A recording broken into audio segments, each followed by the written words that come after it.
Okay, thank you, Carl and David, for the invitation. I'm really happy and honored to be the last presenter of the year. And today I'm going to talk to you about whether human perception relies on probabilistic message passing. And I explain what this means just right now. Okay, it's not right. Okay, so I assume a lot of people in the audience will be familiar to the concept of perception as an inferential process, which is an idea that dates back already from the 19th century. So the idea is that our external world is made up of beings and objects, and those beings and objects can be decomposed into organs and subparts, which can be decomposed into low-level features. And what our sensory organs are sensitive to is directly those low-level features. So the task of the brain is to reconstruct what are the objects and beings in the environment from these low-level features. So this reverse operation could be performed if the brain stores an internal model of the external world and perform this inverse task. Now, an idea that's been gaining traction in the sorry. Oh, my camera is not on. It is. Sorry, it is on. No, this was not for you. This is a message sent to everybody. Ah, okay. Sorry. Please open your camera. This will be more friendly. Okay. So yes, this idea that's been getting more traction over the last few years is that perception could rely as could be thought of as a probabilistic inference process, meaning that somehow the brain represents features as probability representation. So posterior representation, for example, here for this feature X, Y, look the presence of a fox, you would have a posterior distribution given the sensory stimulus that you observe. I should ask now, can you see my mouse? Yeah, I didn't check that before. Yes, can you see it moving?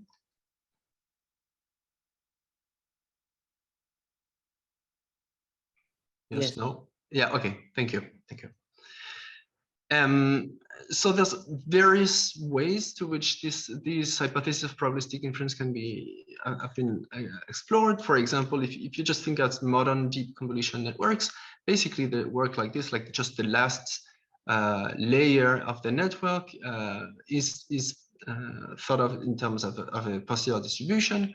Now, others have postulated that just the first layers of processing could rely on probabilistic processing. But here I'm going to talk about a much more general idea of probabilistic inference, which is that all the representations throughout perceptions are probabilistic in essence. So they all represent probability distribution over some features. So the idea is that the brain represents the external world as a probabilistic graphical model, where the activity of neural populations represent posterior distributions over certain features, and then somehow the connectivity between these neural populations encodes the statistical relationships between those variables.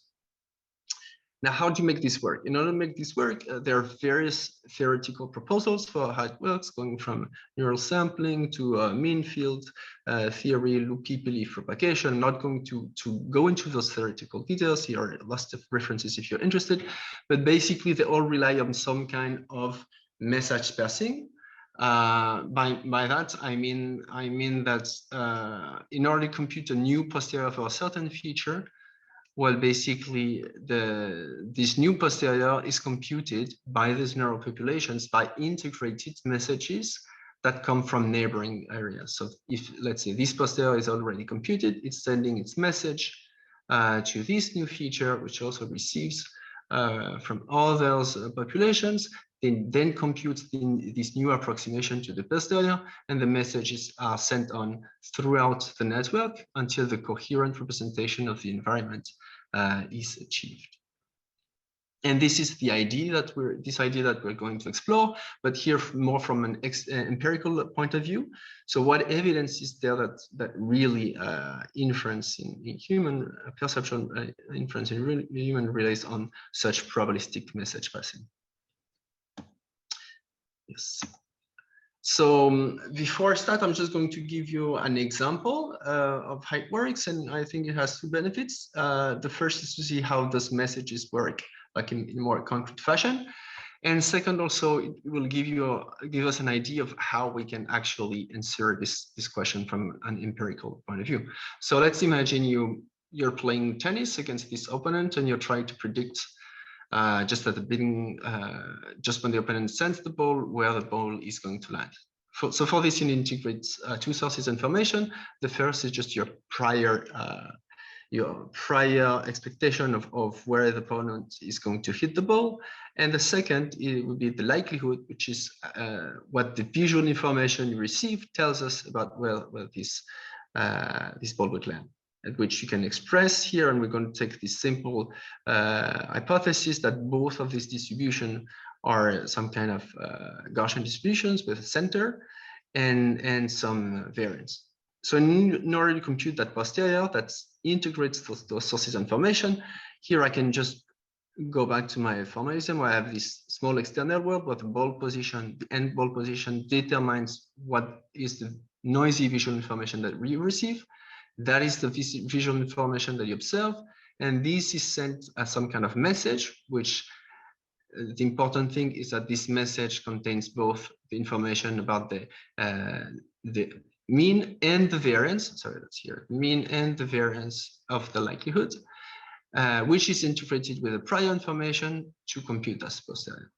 And here, what we have is that the posterior has a certain mean, M, which is just a weighted average of the two centers of the distribution.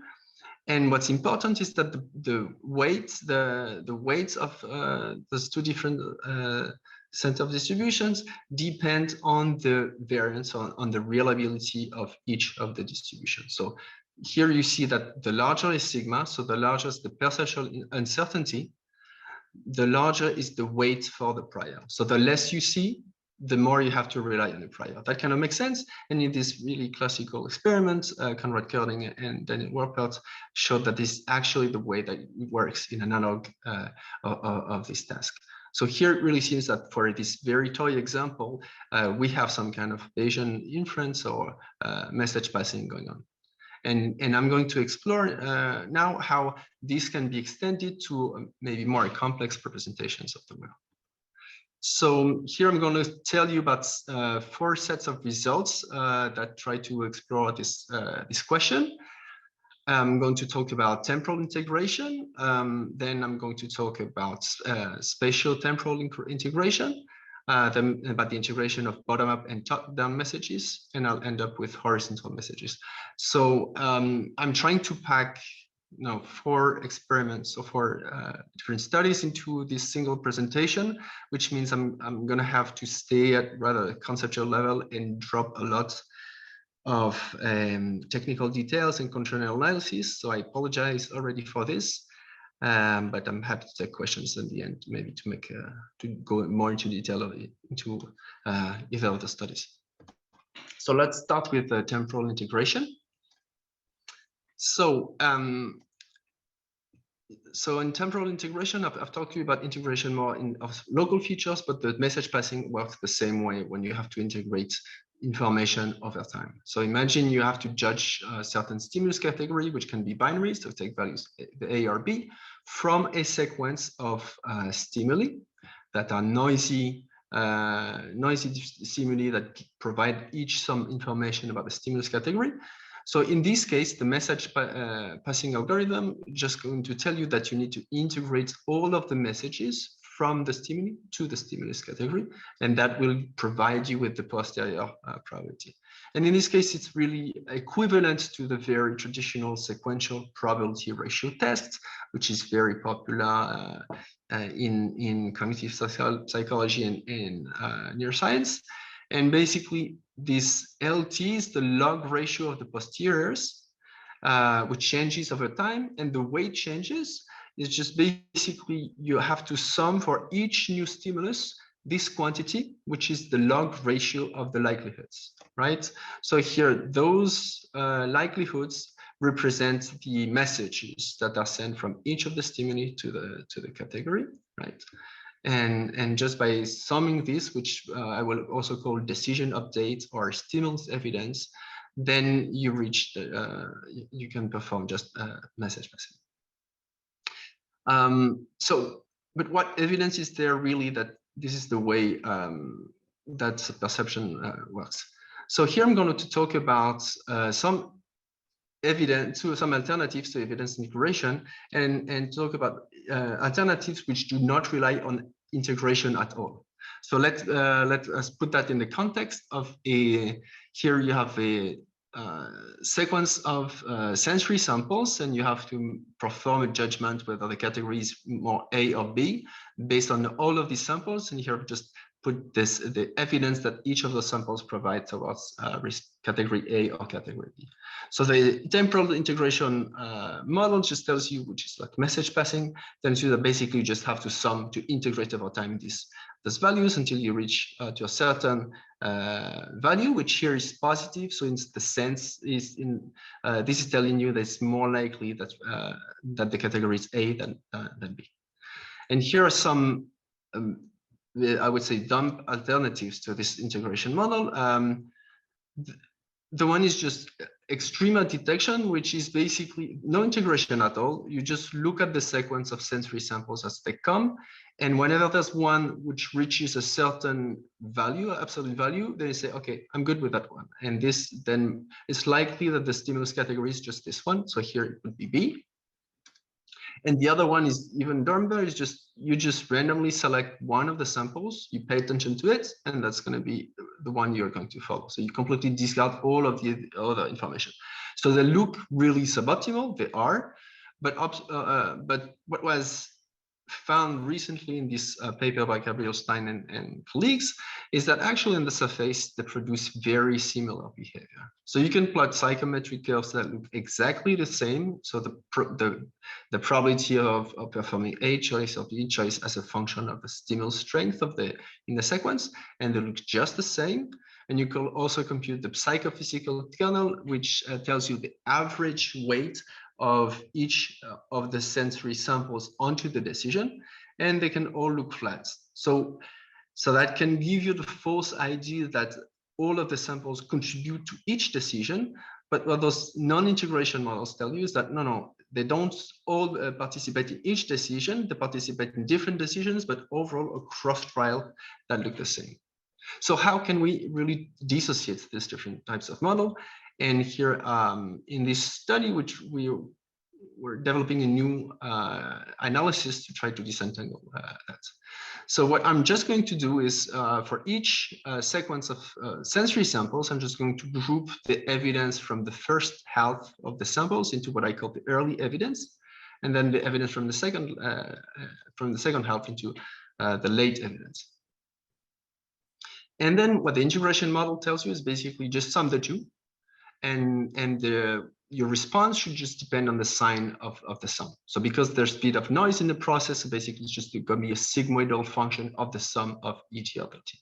So I can represent that if I plot what I call this integration map.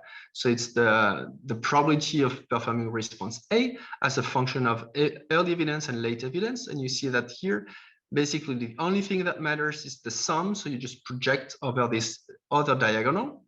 In other words, all the points that are along this other diagonals, they give you exactly the same behavior. So if I would then predict that if I have integration, because only the sum matters, then that should produce these rectilinear isolines in these 2D plots, right? By contrast, any no-integration model, for example, here, like half of the time I'm just paying attention to the early evidence, and half of the time I'm just paying attention to the late evidence. So that's a different kind of model, which will produce very different types of isolines. So different non-integration models would give different types of isolines, but the important thing is that whenever I find rectilinear isolines, this means that basically the model, like the perception, only relies on the sum. In other words, that there is temporal integration. So we tested this idea. in 3 different data sets. So that's three different types of animals, like monkeys, humans, rats, and 3 different types of tasks. So motion discrimination, orientation discrimination, and auditory discrimination. And so we built the maps, the experimental maps for the responses of all these subjects. And here's what I found. So this is for 1 monkey here. This is for 9 humans, 5 rats. And we found that in all cases, we find that those lines are pretty much rectilinear. In other words, in all of these participants, it's seen that they're really sensitive to the sum of early and late evidence. So this is a clear indication of temporal integration. We also found that in the LIP neurons, which integrate in evidence in those monkey performing this motion discrimination task. So overall, I would say we have here good evidence that temporal integration is there in perception, which is the basis for message passing over time. So this is the end of our first study, and I'm going to move now to our second study, which is now, just at the beginning in the introduction, I mentioned integration of like message passing across features in space. And now I'll just talk to you about integration over time. So now we want to have actually the tool to see whether a message passing could be present, both integrate information both over space and time. And so basically this would be a representation of how that works. So you have local features with sensory information for each of the local features that just change over time. So you could just estimate what are each of the local features by integrating this information. But now if you want to judge the stimulus category, you need to integrate this over time. So in our message passing, you have to pass those messages upwards until you arrive at the stimulus category. Now, importantly, what we're saying here is that stimulus category depends on the probabilistic representations for all these 3 local features. So we're going to use as a control model, so a non-message passing algorithm, a control model where what is passed on from the local features to the stimulus category is not a probabilistic representation, but is directly a binary representation. So whether L1 is equal to A or B, L2 is equal to E or B, and etc. And where the integration would just be binary, so you would lose all the probabilistic information when you integrate over space. So this is the task that we use, that is described in this neuron paper. So here you have monkeys that fixate, and then they have these stimuli, which are composed of 1 main branch and 2 secondary branchings. And the task that the monkey has to do is to follow the brighter path. So here you see that it's brighter than the left and the right, so it needs to go left. And here it's brighter on the right and the left, so it needs to go there. And so the correct response is there, so the monkey should get there, right? So you see that here there's integration over space because you have 3 different local features. And there's actually also integration over time because what is displayed here is static. Actually, you have varying luminosity at each of these segments over time. So they also need to integrate over time, right? And for this task, we're going to see whether we can see signatures of integration over the space and time, mostly the space. What I can say is that here message passing is can no longer be done by the sequential probability ratio test, but it can be approximated more or less by a race model. The important thing is that in this race model, you have different units that code for the 4 different possible endpoints. So each of those 4 different units, they integrate information spatially over the different branching, right? So this unit would integrate information that occurs at the secondary branching and also at the main branching. So you have this race between the different units for each new sample. And so the race goes on until there is 1 unit that just reaches the decision thresholds, and so the animal responds accordingly. So first evidence for message passing in this case is how can we see whether actually there is integration of probabilistic integration between the different features. So let's talk about these example stimuli where we have the same type of the same luminosity here at the left and the right main branching.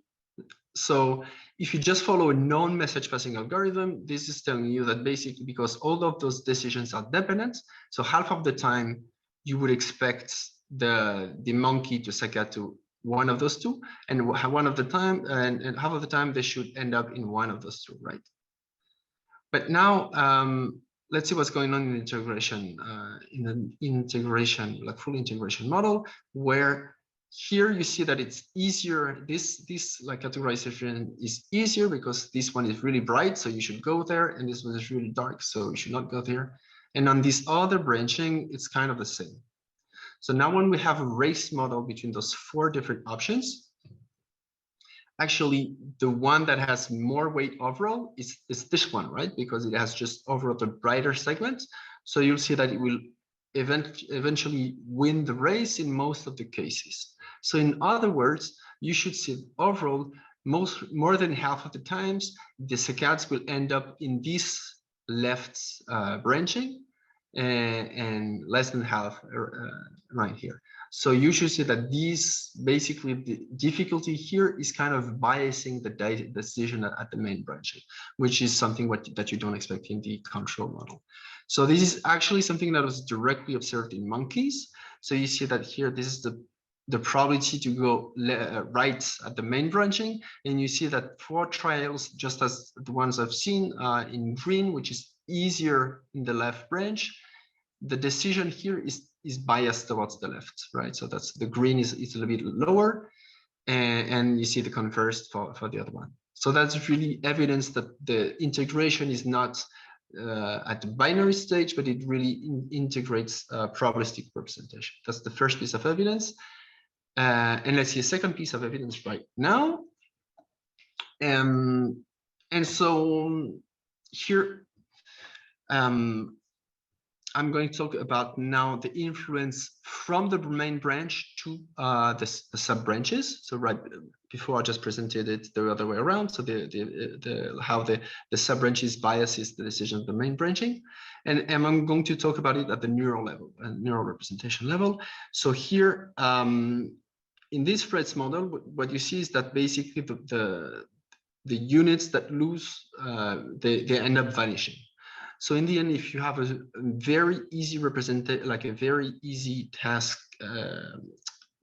categorization at the main branch, you'll see that there are all the like unexplored, the irrelevant sub-branch, they will end up at 0 activity. So their coding, basically the difference between the two, will be very small.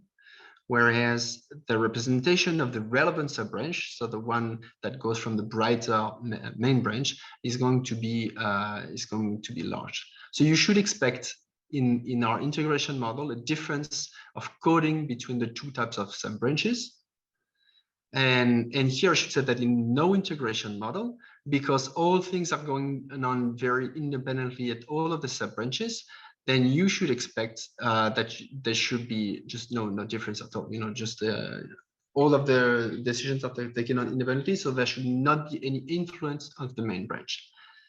And what was observed in monkeys and what was replicated in our model was exactly this differential coding of the relevant sub-branches, so relevant and irrelevant sub-branches, so which is also very compatible with the fact that the integration goes on at the probabilistic level. So evidence for message passing, both over time and space in this task. So I should say that this is this conclusion was debated by the authors of the main of the original study. So if you want to know more about this debate, probably should have a look at the publication. So this will be the end of my second part about spatial temporal integration. And now I will move to something a little bit different, which is, I've talked to you up until now just about bottom-up integration. So integration over time, integration over space. But of course, we know that predictions and context plays a lot of role in perception. So we want to see also whether top-down information can be spread as message passing, so also in a probabilistic format. And this is exactly what we're going to test. So here we have a different formal representation of the task where it would be contextual based decisions, where basically you have a context which is unknown to the subjects. And this context biases some stimulus categories, which are also unknown to the subjects. For each trial, you have a different stimulus category, and the subject just observes one stimulus about that. And now we're asking subjects to report what they think is the stimulus category at each trial. So obviously, to compute this, they need to integrate the information from the current stimuli they're just saying, because they're providing information about the stimulus category. And this bottom-up message, in general, just as we've seen, is just proportional to the likelihood of the stimulus given the stimulus category. They should also integrate information from the context. They don't know the context, of course, but they can infer what is its value from the previous values of the stimulus they've seen, right? So that can inform us. So basically, they have to spread their messages from the stimulus to the stimulus category, from the stimulus category to the context to infer what is the likely context. And then you have this top-down message, which is basically integrates all of the previous bottom-up messages that they're telling you. And this top-down message should then bias the final report. So in the end, you should see this integration between bottom-up and the top-down message.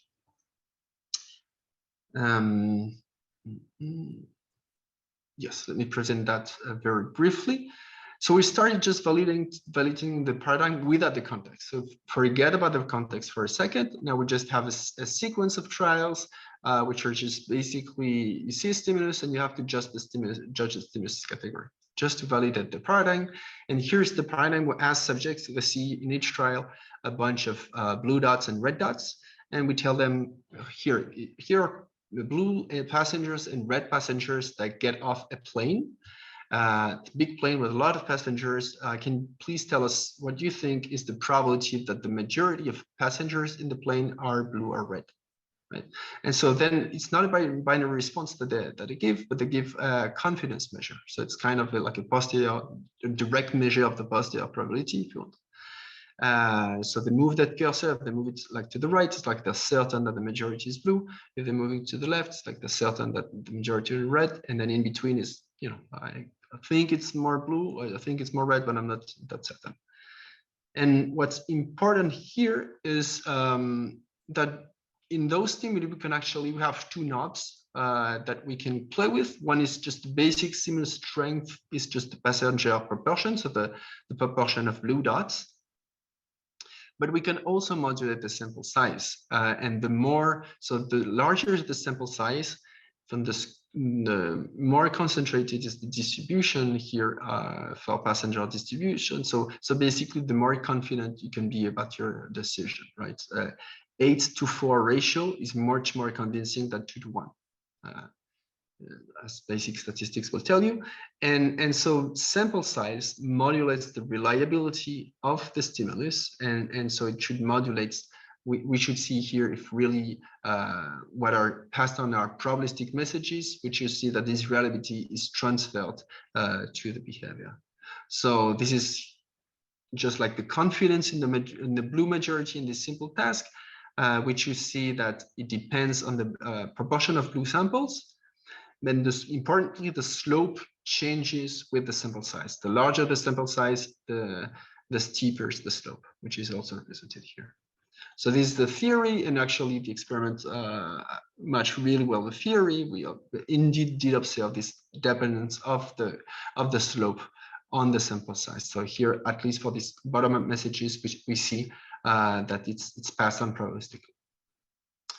So now we're ready to move to the full experiment, where we introduce the context. And the way we introduce the context, it's basically we told participants that now in a block of 5 trials, so for like 5 different planes, now we're in a certain city, and for some events in the city attracts either more blue passengers or more red passengers. So it's likely that you're going to see more blue passengers or more red passengers in each of the planes, right? So when we tell subjects that, it's exactly what we saw previously, that if you observe the sequence of stimuli that you observe, of red dots and blue dots, are going to provide you some information about the context. So whether you're in this city, it's more blue city or red city. And that representation of the context should influence in a probabilistic manner then your reports in the next trials. And also more when you have little sensory information in a given trial. So that's what we tested. We first started like the bottom-up messages, so the direct influence of the current stimulus. And again, what we should expect is simply that the slope of the response, so the dependence of the confidence measure on the sample proportion, is modulated by the sample size. And this is indeed what we observe. And here you see a very nice overlap between the theoretical predictions and what was observed with error bars. So this is the first confirmation that those bottom-up messages indeed are conveyed in a probabilistic manner. And now we're moving to the top-down context, so top-down messages.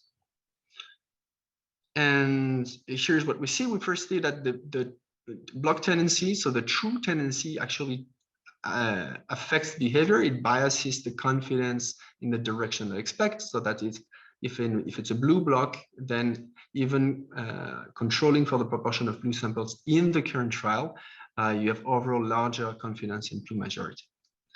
Well, of course, people are not aware about the blue block tendency. What they only see is what they can infer about it. And so when we plot this directly, this measure, which is the top-down message, so the stronger this message, it means the stronger they should be confident that the block is blue or red, and there we see that directly affects the confidence. So again, with a very nice match between the theory and the experiments, the stronger they think that the current context is blue, the more they will bias their report along blue. So that's really an agreement with the probabilistic message passing. And finally, we can also directly see the impact of sample size, but now the sample size not of the current trial, but of the previous trial. You know, the previous trial will affect the representation of the context, and it should affect it more if the sample size was larger, because it's a more reliable bottom-up message that provides you a more reliable representation of the context, and then should bias more what we see. And again, I'm sorry, the effect is weak, but it's really statistically significant. It's the crossing of the two psychometric curves. I'm sorry that in this plot you don't see it very well, but it is there.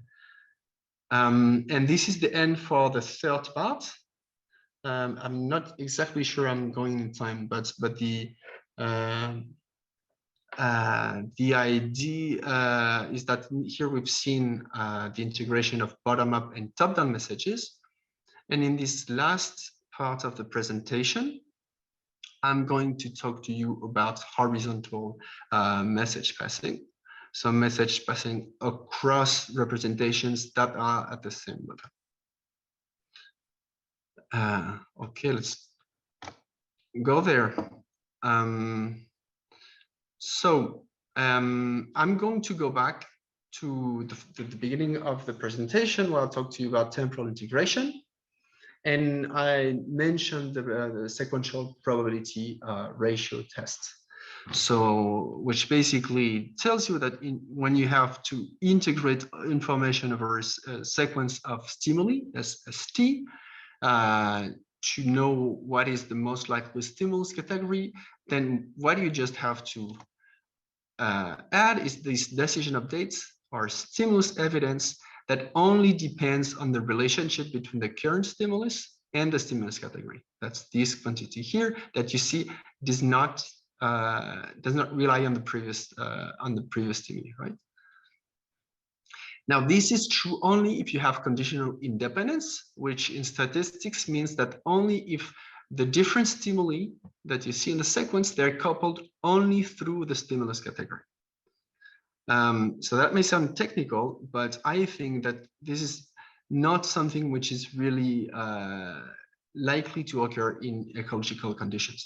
So for example, you could have direct coupling between the stimuli that would create conditional dependence, or you could have, let's say, a nuisance factor that that affects all of your stimuli. And in these cases, then the formula that I showed previously is not correct. It's not the optimal way to integrate information.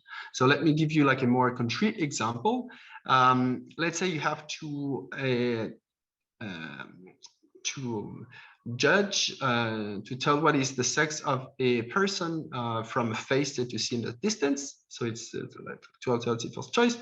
And you're doing it so your gaze will scan different features of the face, like sequentially, and so you will accumulate evidence of this face feature to judge whether it is a male or a female. So let's say you start with the nose, then you go to the mouth, then you go to the left ear.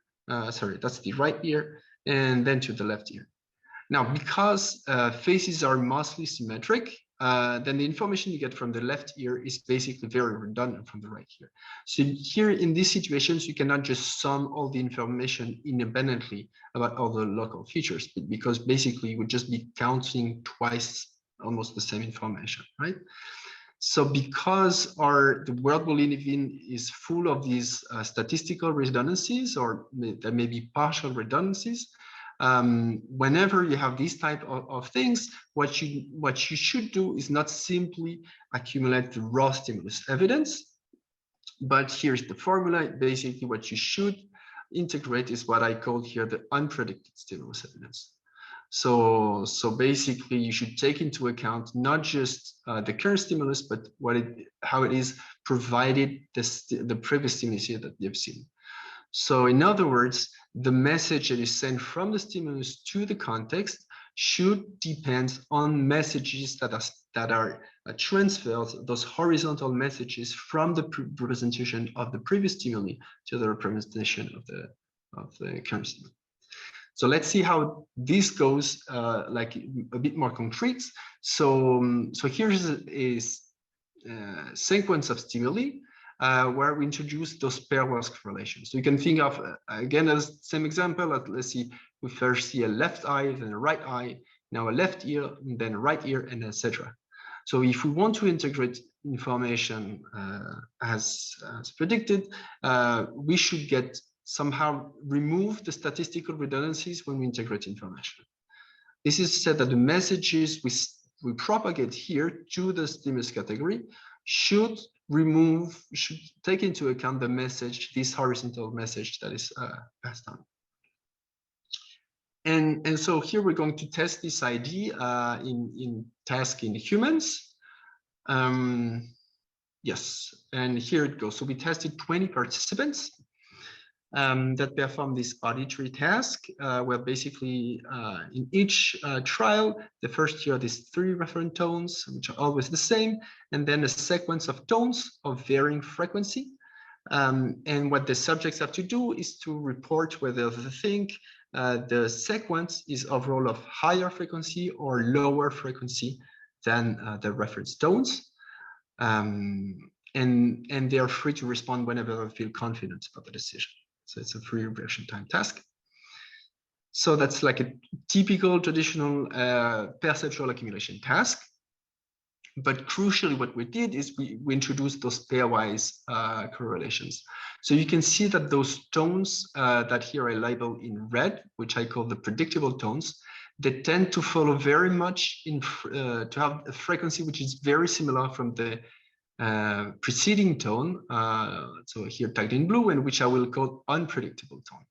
So basically, when you integrate information, most of the information of the predictable tones is redundant, so should not be counted as much, because you'd be counted twice the same information. Like basically, if the correlation was perfect, if it was exactly the same frequency, then each of those predictable tones would just provide no new information at all. So they should be completely ignored.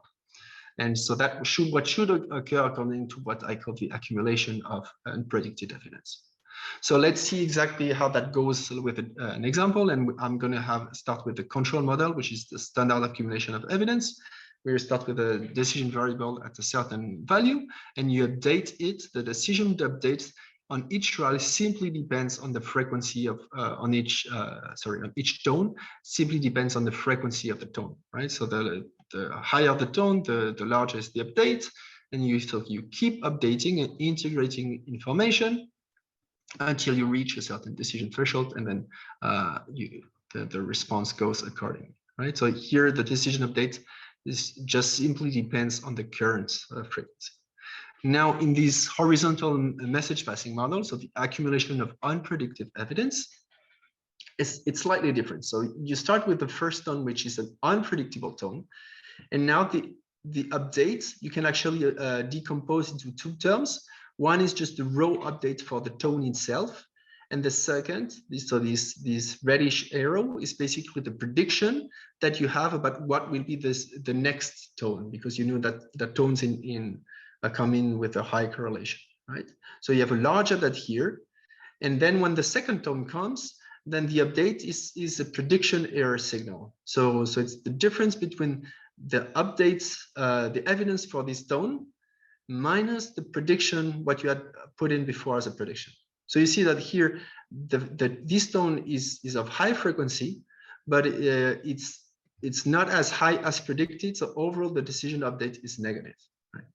So you have these pairwise updates that go on by pairs with prediction error, prediction error, and like this until again you reach a certain decision threshold. So how can we actually see this in behavior or neural data? The first thing is that because the updates for the predictable tones are mostly redundant, so those updates are smaller than the first one. And actually, this is what you can see if you compare before, when the updates were comparable size between the two types of tones. Here, the larger for the blue for the predictable tones. So one thing which you see is larger decision updates for unpredictable tones. And the second prediction you can make is that because these decisions updates are larger for predictable tones, it should be more likely that you reach the decision threshold after those predictable tones, after predictable tones, than after unpredictable tones. So when you take into account the non-decision time, if it's more likely that you have those responses following a predictable tone, you should see these bumps in the reaction time distribution that follow more often the unpredictable tones than the predictable tones. And this is our second prediction. So we're going to test that in whatever is left of time for my presentation. And actually, I'm going to start with the second prediction, because the second is about behavior, while the first one is about neural activity. So let's check in behavior. What we did is to fit each model, so the accumulation of unpredicted evidence and the standard evidence accumulation for each individual subject. And we just performed a standard model comparison. Here, this is telling you that for most of the subjects, the data seems to support accumulation of unpredicted evidence. But let's go to our prediction, which is here. So I was predicting more responses following an unpredictable tone. And here I'm plotting exactly this. So the probability of a response just following an unpredictable tone in blue. And we see this bump, which is after we take into account the non-decision time, so which is exactly as predicted, and this bump is not present in predictable tones. Now we can simulate the models that we fitted, so both the accumulation of unpredictive evidence and the standard evidence accumulation, and we see that this effect is more or less captured in our model that takes into account this correlation, but obviously not in the other one. So that's our first evidence for this accumulation of unpredicted evidence. And the second will be here. If you remember, the first prediction was that we were going to see larger decision updates for unpredictable tones. And for this, so we recorded EEG while the subject participants performed the experiment, and we looked at the signature of evidence accumulation, which has been characterized previously in literature as occurring it's termed the central parietal positivity, that is over this electrode CPZ. And at the time, which is also based on the literature where we expected it, we see an increase of the encoding of the frequency of each tone, right? So an encoding, what we call perceptual encoding of each of the tone that corresponds to this evidence, this decision update. So the integration of the decision update here. But the critical finding is that we see this bump that is there only for unpredictable tones, which are the one which supposedly we're expected to see larger updates. So exactly as we predicted, larger updates for unpredictable tones, and this bump is barely visible for predictable tones. So this is just like a linear, like a representation of what happens at this time point for the EEG. So the dependence on the frequency of the tone, where we see that the encoding is there mostly for unpredictable tone. This is what we expected from theory, so very similar. And when we look at simple evidence accumulation, of course, because this framework just treats exactly the same way the unpredictable tones and predictable tones, that we should see no difference. So this EEG data gives strong support in favor of this accumulation of unpredictive evidence. So in other words, horizontal message passing. And with this, I am done with all of 4 studies. So just a recap, because I think it was dense. So here I try to evaluate the idea that perceptual inference relies on some form of probabilistic message passing between neural populations representing different perceptual features. So, I mean, of course, this is few studies, and there are just more studies in the literature that tend to go in the same direction, that to support this idea, although there's of course no definite proof so far. But what we did found is some behavioral and neural evidence that some form of predictive message passing is present during simple temporal integration and during spatial-temporal integration. That was the first 2 studies. Then we saw an integration of bottom-up and top-down messages in context-based perceptual judgments in the 3rd study.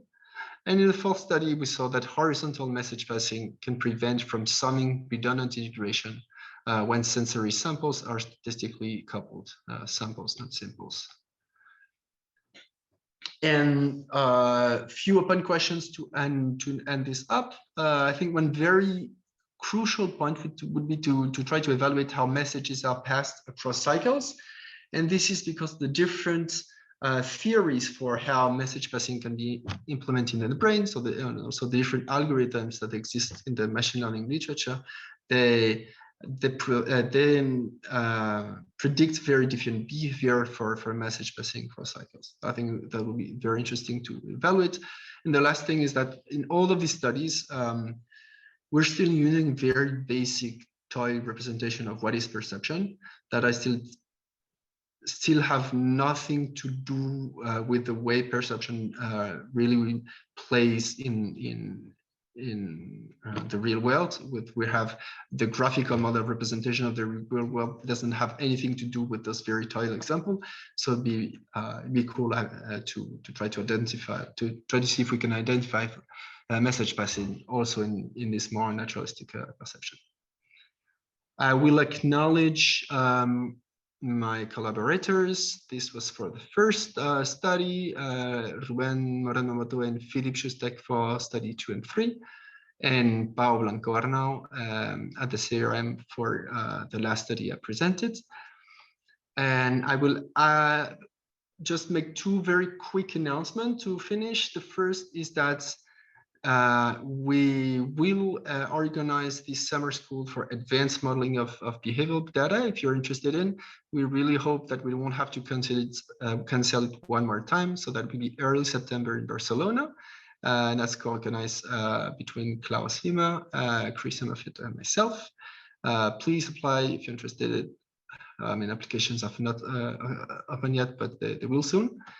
And the second thing is that we're just looking for a postdoc right now at CRM. This is to work with either Klaus Wiemer, Alex Roxin, or myself. And the application closes very soon, so mid-January. So please spread the word. And with this, I'm done. And thank you very much for your attention and happy holidays, everyone.